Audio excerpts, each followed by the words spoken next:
Welcome back, horror fans, cinephiles, and Giallo enthusiasts. It's Tanner Leeser, your host for The King in Giallo. This is episode 18 of the Forgotten Giallo film series, 1971, Part 2. And I've got 3 gialli here I'd like to highlight. As always, thanks in no small part to Troy Howard's book on Giallo cinema, So Deadly, So Perverse, 50 Years of Italian Giallo Films, Volume 1, 1963 to 1973. Like this video and subscribe to The King in Giallo. Click the notification bell icon so YouTube doesn't hide my new content from you. If you enjoy what I do here, please consider subscribing to my Patreon.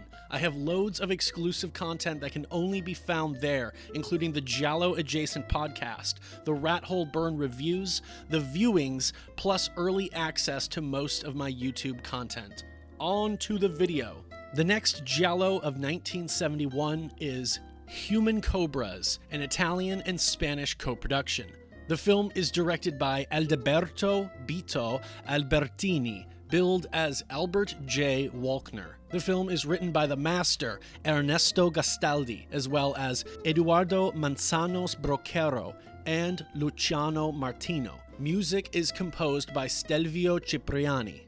The cast includes Giorgio Ardisson as Tony Garden and Johnny Garden, Erica Blanc as Leslie Garden, Alberto de Mendoza as George McGreaves, Janine Renaud as Clara, and Luciano Pigozzi as Mortimer. Wow, all Giallo veterans. The plot centers on a gangster, Tony Garden, who has fled the United States, but upon returning years later, he discovers that his twin brother, Johnny, has been murdered. Tony learns from Johnny's widow, Leslie, who is also Tony's old romantic fling, that a man named George McGreaves may hold the answer. Together, the two of them travel to Kenya to stay with the man and find out what they can from him, and ultimately, if he is responsible.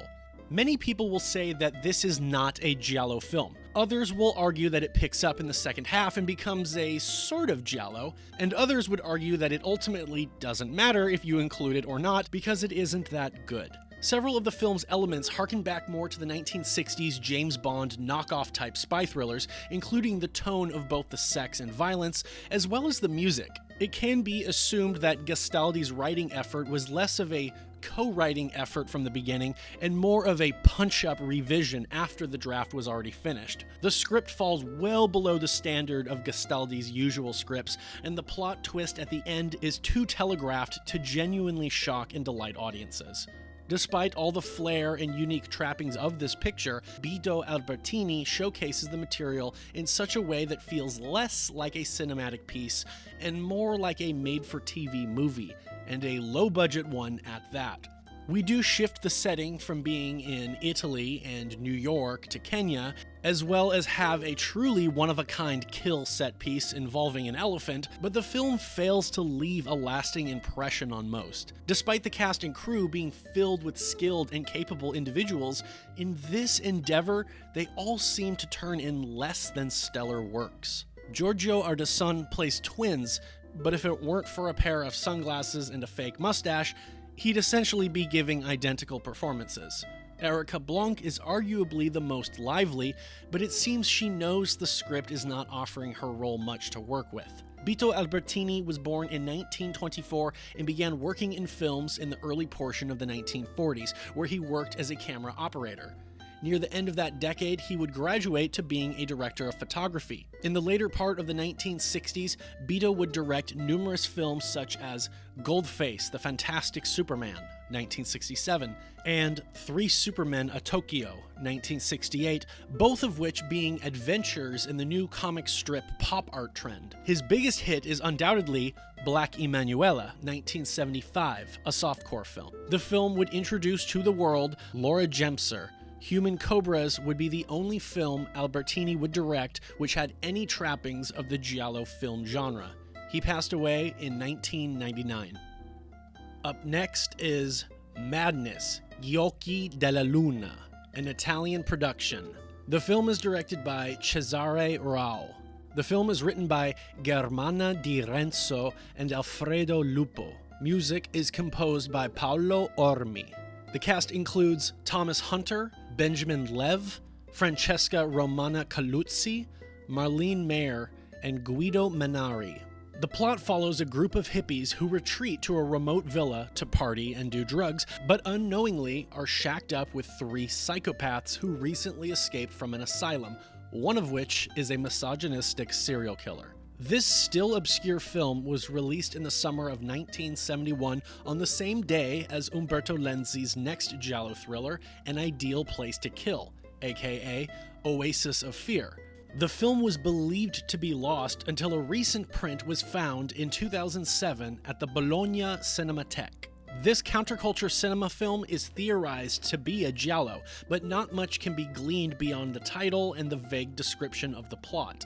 Rao was originally an assistant director who took on the role of director with this film, but due to the picture underperforming, it seems he had given up altogether. For these reasons, some have falsely credited Alfredo Lupo as the director. Cesare Rao died in 1990.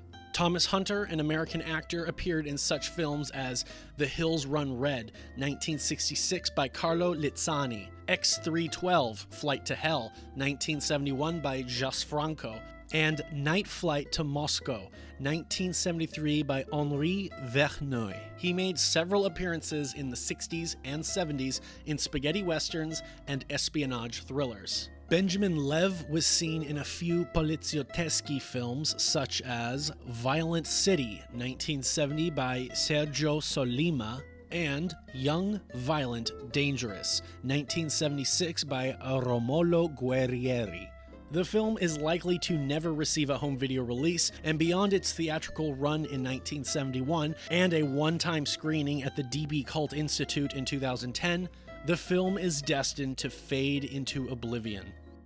Final giallo for this video is Crosscurrent, an Italian and Spanish co-production. The film is directed by Tonino Ricci, who also co-wrote the film along with Rafael Ascona, Aldo Curdo, Arpa de Riso, and Jose Maria Forqué.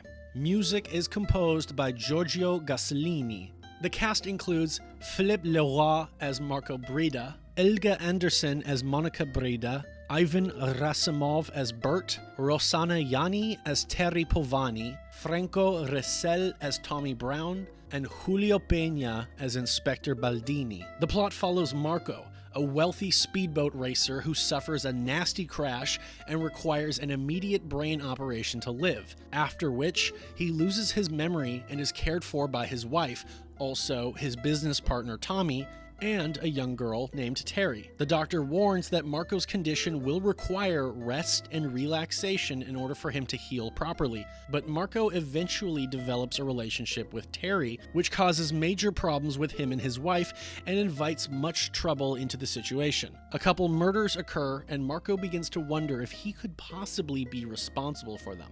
Here we are, yet another giallo heavily inspired by Les Diaboliques. It seems though that this is yet another imitation that falls flat compared to the original. Despite its flaws, the film does contain a handful of worthwhile and memorable scenes. The murders are particularly heinous and fun. During the climax, we are treated to some slow motion, which is reminiscent of Peckinpah and Kurosawa's usage in their films.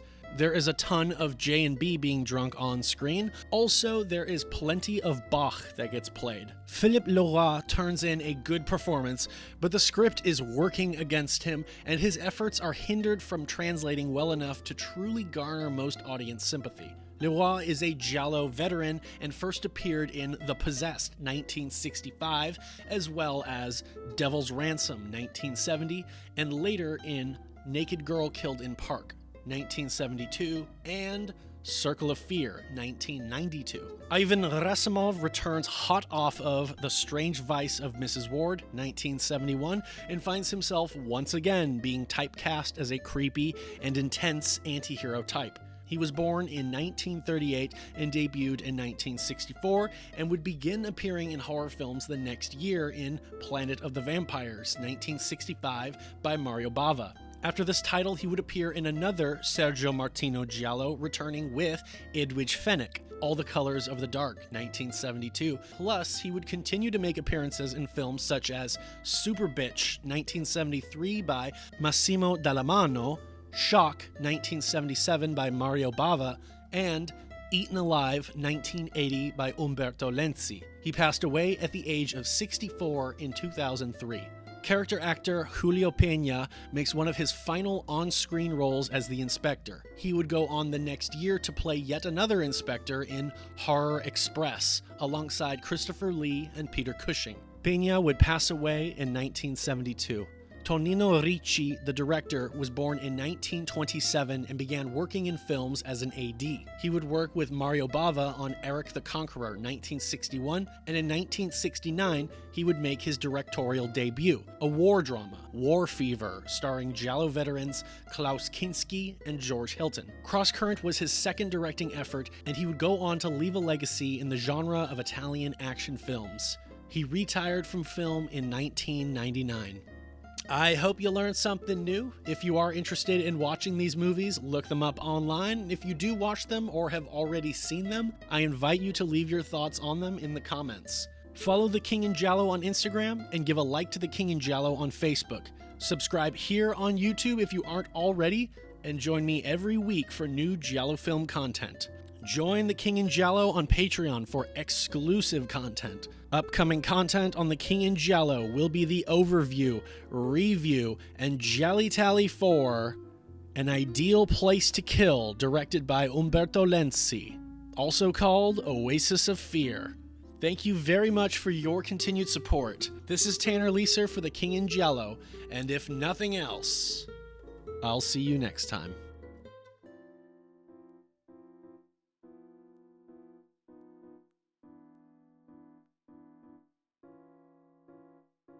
I don't do many things.